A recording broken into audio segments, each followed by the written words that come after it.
নমস্কার, সনাতনী আশ্রম ইউটিউব চ্যানেলে আপনাদেরকে স্বাগত।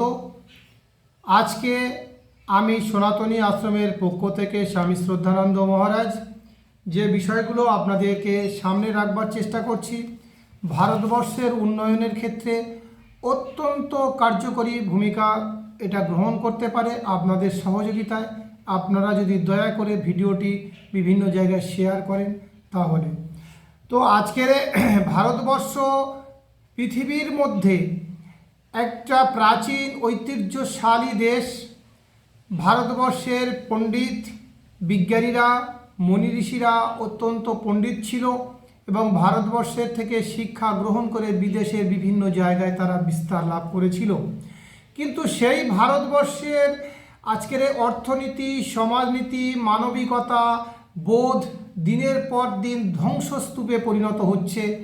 ভারতবর্ষ বিশ্বের কাছে একটা হাস্যকর জায়গায় চলে যাচ্ছে, সেটা আমরা কম বেশি সবাই বুঝতে পারছি। এর কারণ হলো ভারতবর্ষ যে বর্তমানে যে মিডিয়া, সেই মিডিয়া তার জন্য অত্যন্তভাবে দায়ী। আমরা অনেকেই রাজনৈতিক নেতৃত্বদের দোষ দিই, কখনো কংগ্রেস, কখনো সিপিএম, কখনো বিজেপি, কখনো তৃণমূল, সবাইকে দোষ দিই। এ দোষটা অবশ্যই বাঞ্ছনীয়, দেওয়া দরকার, কারণ জনগণ যত সরকারের উপরে ডিম্যান্ড করবে সেই সরকার এবং সেই দেশ তত উন্নত হবে। আর যদি ডিম্যান্ড না করে তাহলে সেই দেশের অর্থনীতি ভালো হয় না। তবে আমার বক্তব্য, যখন আমরা সরকারের কাছে কোনো ডিম্যান্ড করব, সেটা কোনো ব্যক্তিগত কোনো স্বার্থ নিয়ে ডিম্যান্ড করাটা উচিত নয়। কেন রাস্তা ভালো হলো না, কেন, এগুলো দরকার, যে কেন রাস্তাটা ভালো হলো না, আমার নিজের জন্য নয় সবার জন্য। কেন চিকিৎসা ব্যবস্থা ভালো হবে না, এটা আমার জন্য নয় সবার জন্য। কেন ভারতের অর্থনীতি চাঙ্গা হবে না, সেটা সবার জন্য। ঠিক এরকম বৃহৎ ডিম্যান্ড যখন আমরা তৈরি করব এবং ডিম্যান্ডিং ভিডিওগুলো যখন আমরা শেয়ার করব, তখন সরকার বাধ্য হয়ে সেগুলো করবে। কিন্তু দুর্ভাগ্যের বিষয়, আজকের ভারতবর্ষের হাজার হাজার মিডিয়া আছে, এক দুটো নয়, হাজার হাজার। মানে কথাটা খুব খেলোভাবে নেবেন না, আপনারা বিচার করে দেখবেন, টিভিগুলো দেখবেন, হিন্দি, বাংলা, তেলেগু, ইংরাজি করে হাজার হাজার। তারপর ইউটিউব চ্যানেল আছে, তারপর ফেসবুক চ্যানেল আছে, যা প্রচুর আছে। তো আমাদের সনাতন ধর্মের যে ভারতবর্ষ, সেই ভারতবর্ষ আজকের বিভিন্ন দেশের থেকে, আমেরিকায় থেকে অত্যন্তভাবে অর্থনীতিতে পিছিয়ে, চায়না থেকে ইন্ডাস্ট্রিতে প্রচুরভাবে পিছিয়ে। আচ্ছা, কেন? এর কারণটা হচ্ছে আজকের এর দোষ জন্য, যেমন বলেছি রাজনৈতিক দল, তার থেকে আরও বেশি দায়ী আমাদের ভারতবর্ষের মিডিয়া। ভারতবর্ষের মিডিয়ার স্বাধীনতা হিসেবে আপনারা জানেন যে মানে প্রায় 250 দেশের মধ্যে 144 নম্বর স্থানে। আমার মনে হয় আমরা যদি ভারতবর্ষের সনাতনী ভাবনায় ভাবিত হই, বা আমাদের মধ্যে নৈতিকতা, শিক্ষা, ধর্ম জাগ্রত যদি থাকতো, তাহলে এই মিডিয়ার র্যাঙ্ক 1 থেকে 10-এর মধ্যে থাকা উচিত। বিশ্ববিদ্যালয়গুলোর মেরিট দিনের পর দিন কমে যাচ্ছে, আমাদের শিক্ষার মেরিট কমে যাচ্ছে, সে বিষয়ে আমরা কেউ ভ্রুক্ষেপ করি না এবং এই মিডিয়াগুলো সেগুলো প্রচার করে না। এই মিডিয়াগুলোর প্রথম কাজ হওয়া উচিত যে এই ভারতবর্ষ কি আগামী দিনে পৃথিবীর মধ্যে সবচেয়ে একটা ঐতিহ্যশালী অর্থনৈতিক সমাজসেবামূলক প্রতিষ্ঠান হিসেবে গড়ে তোলার জন্য প্রত্যেকটি জনগণের কি করা উচিত, তাদের দায়িত্ব কি, কর্তব্য কি, সংবিধান কিভাবে রক্ষা করা যাবে, সংবিধানকে কিভাবে আরও ভালোভাবে মডিফাই করা যাবে, সেই বিষয়ে কোনো চ্যানেল এগুলোর দায়িত্ব নেয় না। আর যদি বা কেউ নেয়, সেই চ্যানেলগুলো ঠিক মতন আমরা দেখতে চাই না। সেজন্য আমাদের সনাতন ধর্মের এই ভারতবর্ষ দিনের পর দিন ধ্বংসের দিকে যাচ্ছে।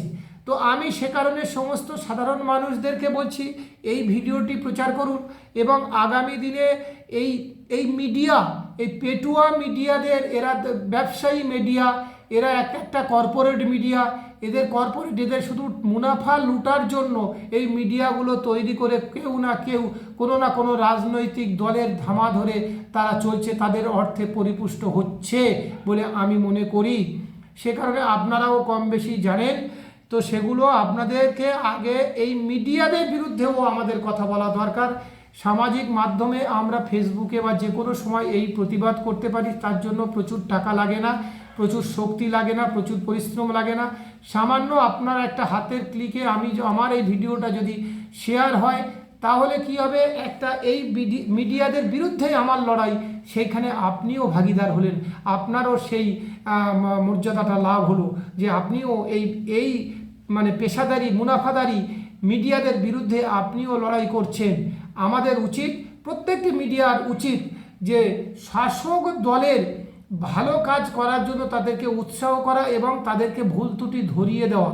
কিন্তু দুর্ভাগ্যবশত কি কেন্দ্র কি রাজ্য, প্রত্যেকটি মিডিয়া তারা এই রাজ্য বা কেন্দ্রের নেতাদেরকে হাইলাইট করার জন্য একটা সুচাগ্র পরিমাণে কাজটাকে একটা বৃহৎ আকারে ধারণ করিয়ে দিয়ে মানে মুনাফা লোটাই হচ্ছে তাদের লক্ষ্য। কিন্তু আমাদের ভারতবর্ষ যদি বিশ্বের পরিপ্রেক্ষিতে দেখা যায়, তাহলে আজকের কেন জিডিপি এত কম হবে, কেন এত আমাদের অর্থনৈতিক দিক দিয়ে এত ধ্বংস কম হবে, কেন আজকের একটি মোবাইল কারখানা আমাদের ভারতবর্ষে গড়ে উঠলো না, একটি কেন কম্পিউটার কারখানা গড়ে উঠলো না, কেন এগুলো নেই।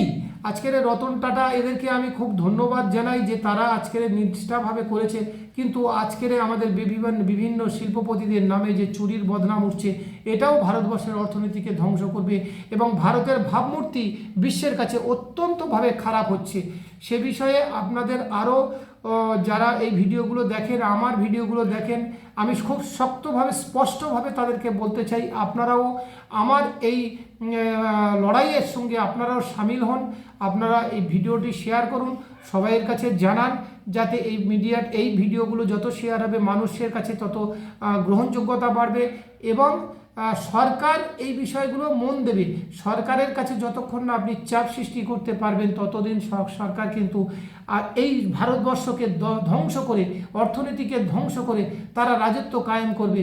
আর আপনাদেরকে দেবে ললিপপ, আপনাদেরকে দেবে মুড়ির মোয়া, খই, লুচি, পরোটা, এইটুকু খাইয়ে আপনাদেরকে ভুলিয়ে রেখে দেবে। সে কারণে আপনারা নিষ্ঠাবান হয়ে, নিরপেক্ষ হয়ে সনাতন ধর্ম রক্ষা তথা ভারতবর্ষ রক্ষা করার জন্য আপনারা লড়াই করুন, আমার সাথে যুক্ত হন। না হলে এই ভারতবর্ষ আগামী দিনে আরও শিক্ষায়, দীক্ষায়, অর্থনীতিতে আরও প্রচুরভাবে পিছিয়ে পড়বে, চায়নার থেকে পিছিয়ে পড়বে, আমেরিকার থেকে পিছিয়ে পড়বে। আর আমাদের এখন অনুসরণ করতে হবে চায়না, আমেরিকাকে, কারণ তারা অত্যন্তভাবে অর্থনৈতিক দিক দিয়ে স্বাবলম্বী হয়ে আমাদের ওপরে অত্যাচার করছে এবং আগামী দিনে করবে। এই ভারতবর্ষকে ভেঙে দেবে, ভারতবর্ষকে অশুভ শক্তির জাগ্রত করাবে তাদের টাকা দিয়ে।